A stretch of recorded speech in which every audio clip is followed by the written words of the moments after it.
Right now, things have changed. That's why we're being forced right now to use watering canes to water these vines you're seeing here.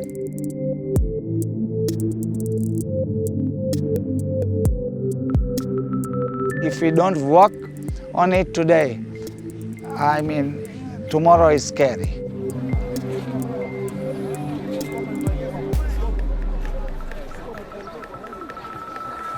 There is also the issue of access to latest technology. That is a big challenge in a country where we have issues of climate change.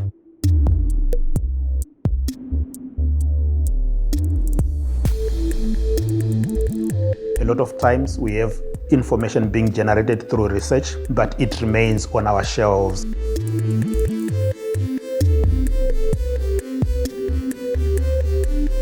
Science is informing us what we have already experienced, what we are experiencing now, and what we might experience in the future. How can policymakers ensure their nation's agriculture adapts to climate change, reduces greenhouse gas emissions, and still increases production in a way that improves the diets and nutrition status of their populations? Answering such a complex question is no small matter. But an international research program funded by the Global Challenges Research Fund and led by the University of Leeds, together with FANAPAN, has developed iFEED, an integrated future estimator for emissions and diets, a practical online tool to generate evidence that can be used to inform relevant policy decisions.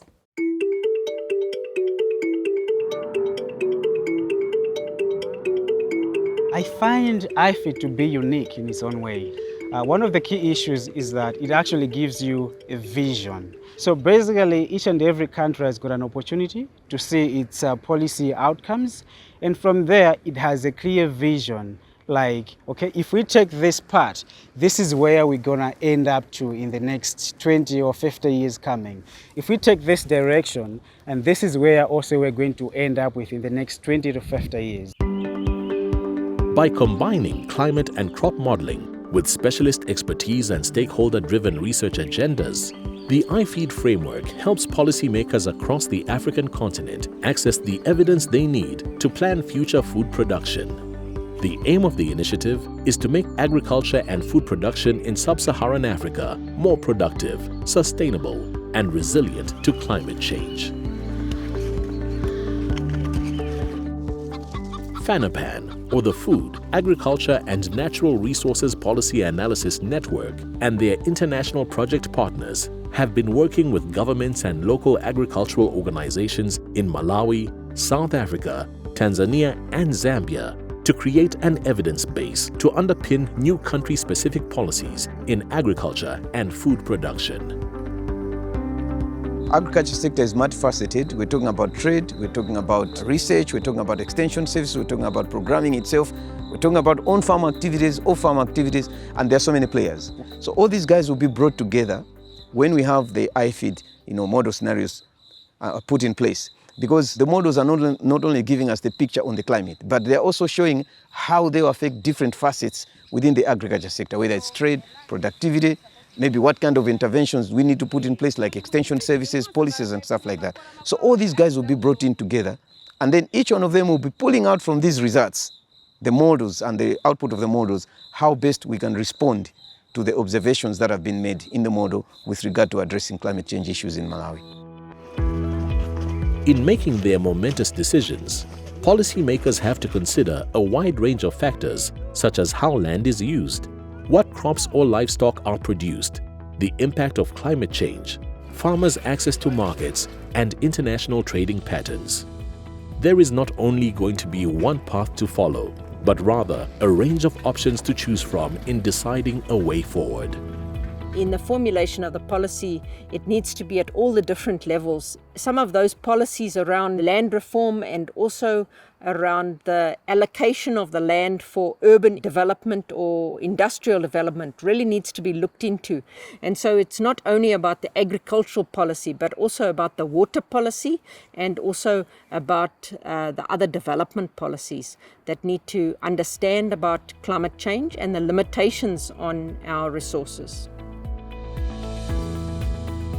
The process began with scenario planning workshops, which the program ran with stakeholders from the agricultural and policy sectors, from farmers' organizations to government ministries.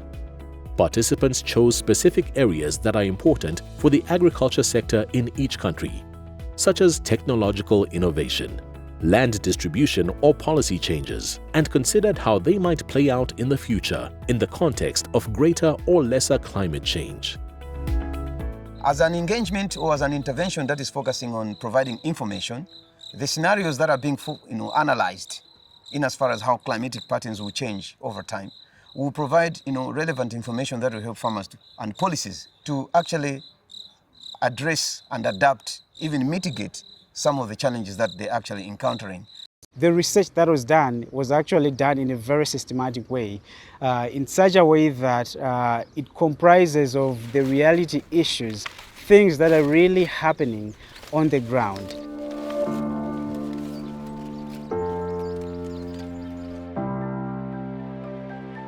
iFEED also provides more detail on issues such as soil health, food toxins, crop diversification, seed systems, water use, and pests and diseases by including the input of experts from each topic area and country. The tool itself is a framework then which combines evidence and expertise from climate modeling, then from crop modeling, from socioeconomic modeling, to make sure that we've got a comprehensive understanding in terms of what will be the scenarios by 2050. From 109,000 iFEED model simulations, the analysts have developed 1,250 implication statements, 16 scenario documents, and 4 country policy documents. The combination of computational models and human expertise is what makes iFEED unique as a tool to inform agri-food policy decisions. See, we are generating all this evidence, right? Which is good.